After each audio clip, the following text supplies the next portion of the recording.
Alright, so good day mga kayamers. Kamusta po ang lahat?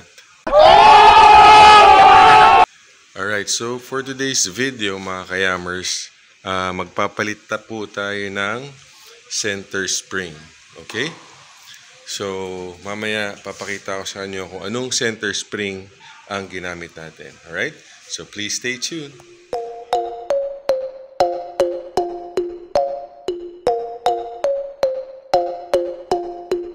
Alright, so mga kayamers, magpapalit po tayo ngayon ng center spring ng ating Rusi Adventure X 150i. Okay, na silak. Alright, so first thing muna na gagawin natin mga kayamers is tatanggalin natin yung cover. Okay, so hindi ko na po papakita mga kayamers kung paano ko tinanggal yung cover ng ating crankcase. Kung gusto nyo po malaman kung paano tanggalin yan, meron po tayong video, okay? Check my channel, may mga videos po dyan na makakatulong sa inyo regarding our Rusi Adventure X 150i. Right? So, tatanggalin ko lang to mga kayamers.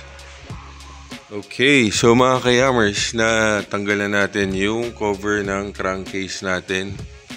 So, ito yung bell natin. Okay? Clutch bell. So, ngayon, ito lang yung tatanggalin natin, yung clutch lining, since nandito yung ating center spring. Alright? Magpapalit rin tayo ng 39mm na nut.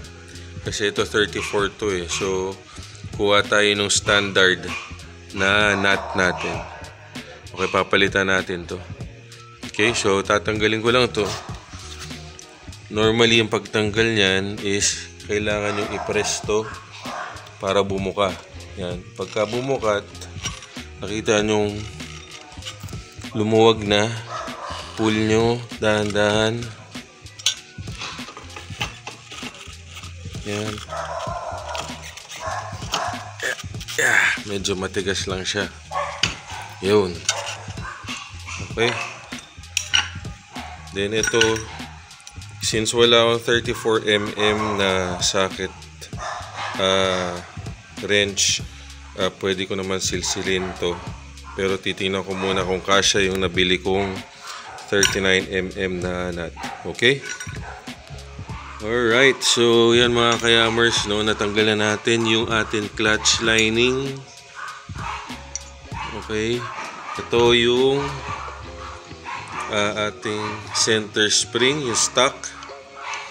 So mga kayamers, dahan-dahan lang habang tinatanggal yung nut. Dapat nakaalalay yung, sa akin kasi inalalay ko yung paa ko kasi tuturit yan pag kasi naka-sin spring yan, tuturit yan. So dapat may nakaalalay para hindi kayo matamaan. Okay, then ito yung sinasabi kong bagong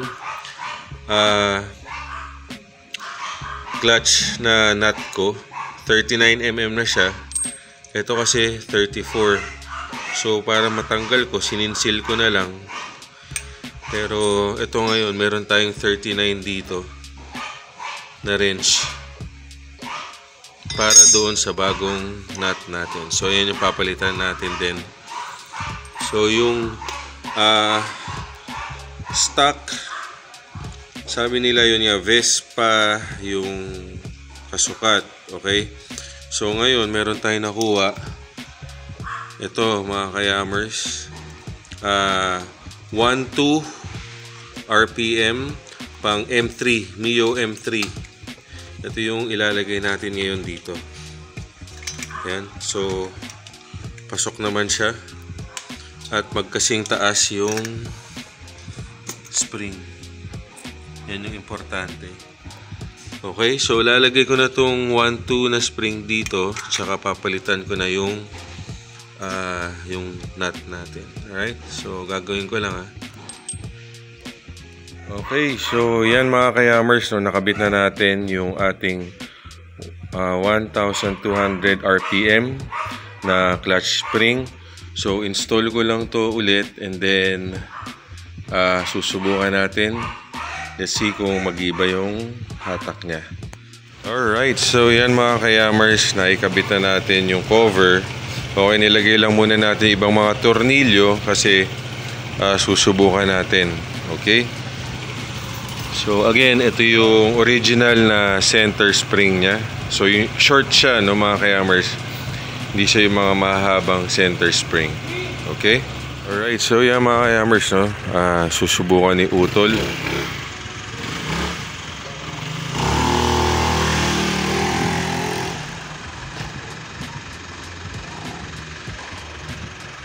Alright, so nasubukan na rin natin iikot kanina yan. Pinasubukan lang kay Utol. Since nagamit na rin naman niya yung motor. So makikita niya kung may difference.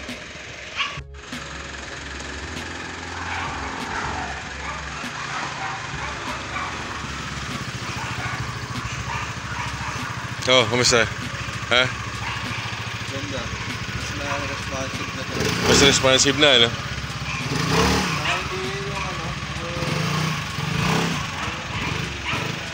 Alright, so yun mga kayamers, no, natapos na natin palitan yung center spring nito ni Luck, yung ating Rusi Adventure X150i. Right, so far okay naman siya, but siguro gagamitin muna natin and then I'll give you guys an update, okay, sa magiging performance pa niya. Just an FYI, no, nagpalit na tayo ng bola before. So naka-combination tayo ng stock at 13G na fly ball. Okay? So again mga kayamers, ito yung center spring. Yan. Ayan yung binili na center spring. Okay, para dito. So hindi pang Vespa yung kinuha ko. And then nagpalit tayo ng nut from 34mm to 39, which is doing standard. Okay? Okay, so yun lang mga kayamers, no? I hope na katulong yung video na to sa inyo. I hope you like the video. So abangan nyo pa yung mga susunod natin na video. So please don't forget to share and subscribe.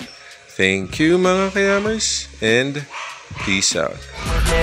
I'm staying strong, need to move on to be what I want, I'll keep dreaming on. I'm staying strong, need to move on to be what I want, I'll keep dreaming on.